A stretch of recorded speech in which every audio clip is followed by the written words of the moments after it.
Alors maintenant, ce qu'on va faire dans cette vidéo, c'est vraiment traduire le programme qui est ici, le programme de calcul. Donc on l'avait écrit en langage courant, en abordant justement les deux notions variable et affectation. Et là, on a l'équivalent de ce programme en Python, donc écrit en langage Python. Et l'avantage, c'est qu'on va voir comment fonctionne cet algorithme et avec les résultats qu'on va obtenir sans faire aucun calcul. C'est le but justement des algorithmes, c'est que c'est lui qui va vous faire les calculs. Donc il va faire exactement les calculs que vous lui demandez de faire et vous verrez apparaître à la fin le résultat. Alors, ce qu'il faut bien comprendre, c'est que là, vous avez l'instruction x reçoit 7. Alors, l'équivalent de cette instruction en langage Python, elle est là. En fait, on va écrire que x égale à 7. D'accord? Donc x égale à 7, ça veut dire, pour nous, que la variable x va recevoir la valeur 7. Ou bien, autrement dit, on affecte à x la valeur 7. De la même manière que x reçoit 2 fois la valeur de x pour obtenir la nouvelle valeur de x, cette instruction se traduit comme ceci. Donc x égale 2 fois x. Donc on prend l'ancienne valeur de x, on fait x2, on obtient une valeur, et ça devient la nouvelle valeur qui sera contenue dans x. Donc, retenez bien cette chose-là, x reçoit 7, donc quand on affecte une valeur à une variable, ça se traduit par Python en termes d'égalité. Donc x égale à 7, ça veut dire x reçoit 7.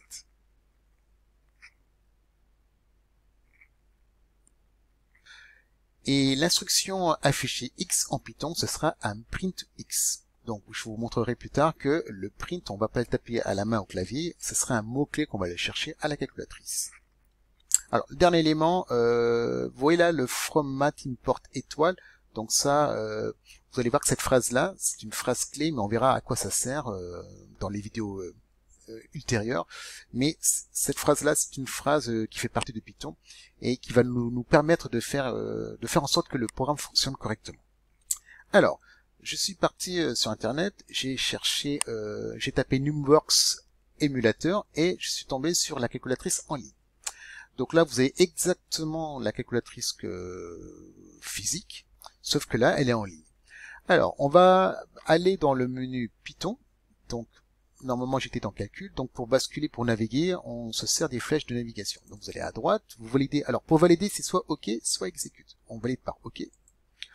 Donc là, vous tombez sur une liste de programmes. Donc, on fait défiler vers le bas et on doit arriver à cet onglet qui s'appelle Ajouter un script.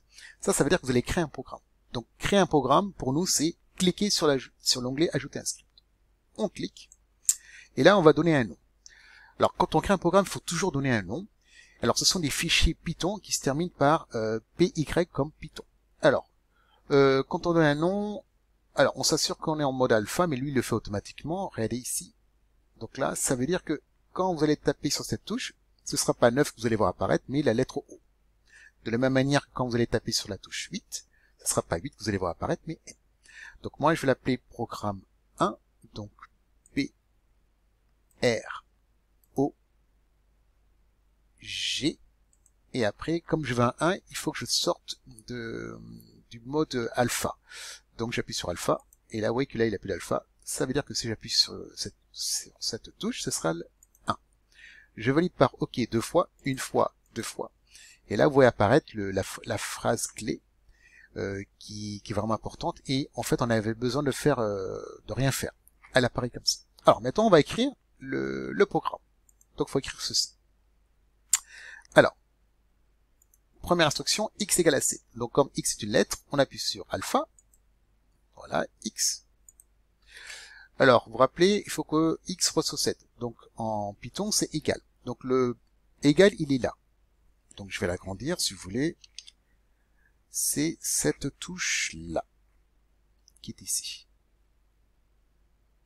Voilà, d'accord? Alors comme elle est en orange, il faudra appuyer au préalable sur Shift. Donc, on appuie sur Shift égale 7. Donc là, on a écrit la première instruction. 7. Je passe à la ligne en faisant Execute. Maintenant, il faut que j'écrive les instructions qui suivent. Donc, x reçoit 2 fois x reçoit x plus 3, et x reçoit 5 fois x. Alors, on y va. Alors, x alpha x, shift pi pour le égal, reçoit 2 fois la valeur actuelle de x. Alors, faire attention, on fait bien 2 fois x, et on n'écrit pas 2x comme en mathématiques. Si vous écrivez 2x, il va pas comprendre. Donc, on fait bien apparaître l'opération entre le 2 et le x. Je vais à la ligne, donc exécute. Donc, x reçoit maintenant la valeur actuelle de x plus 3. Et dans l'instruction, la variable x va recevoir, donc égal, la valeur de x actuelle qu'on multiplie par 5. Voilà. Et maintenant, vous vous rappelez, on veut qu'il nous fasse apparaître le résultat à l'écran. Donc c'est un print x. Donc pour chercher le print, alors vous vous mettez en mode alpha. Par contre, je vais bloquer en appuyant une deuxième fois. Là, vous voyez un cadenas qu'on voit là ici en plus grand.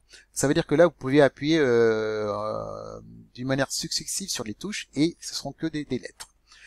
Donc, je vais, comme print, ça commence par les lettres PR, je saisis P.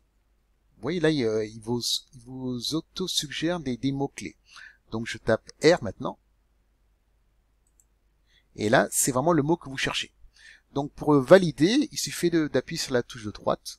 Et là, on met comme argument qu'il affiche la valeur de x, donc alpha x. Non, j'ai pas tapé alpha au préalable. Voilà, x. Et là, notre programme, il est bon. Donc, on a écrit notre programme. Alors, maintenant, pour l'exécuter, et on le fera toujours de cette manière-là, on sort du programme, de l'édition de notre programme. Donc, retour en arrière, ici. Je vais aller vers ces 3 points. Donc, je vais à droite. Donc, je vais à droite. Je valide par OK. Et là, on va faire exécuter le script. Je fais OK. Et vous voyez que là, il a marqué from programme 1 import, c'est-à-dire qu'il a importé mon programme. Vous vous rappelez, il s'appelait programme 1. Il a exécuté et je trouve 85. Vous vous rappelez que ce programme, il fait que 85 parce qu'il part toujours de 7. Donc, c'est tout à fait normal que je tombe sur 85. Donc, si je le réexécute, je retourne en arrière, je fais programme 1, je clique OK, OK, et j'ai encore 85. Donc là, on voit que on a exécuté 2 fois notre programme. Donc voilà comment on écrit un programme en Python, et voilà comment on l'exécute.